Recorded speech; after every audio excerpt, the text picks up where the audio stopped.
Haleluya, haleluya, haleluya. Ni Jumatano nyingine ambayo Bwana ameifanya. Hongera kuiona siku ya leo.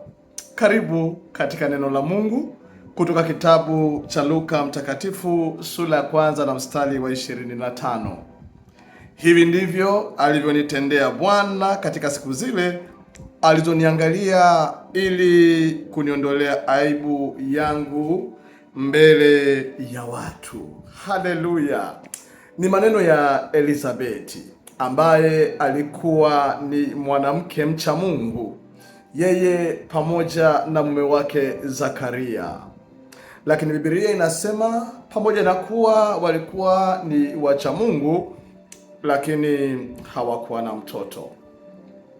Kafika wakati Mungu akawakumbuka, ndipo Elizabeti akasema, Bwana ameniangalia na ameniondolea aibu mbele za watu.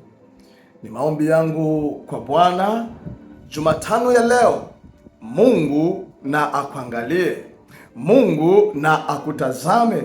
Jumatano ya leo, Bwana na aiondoe aibu yako mbele za watu. Ziko aibu ambazo za wazi na ziko aibu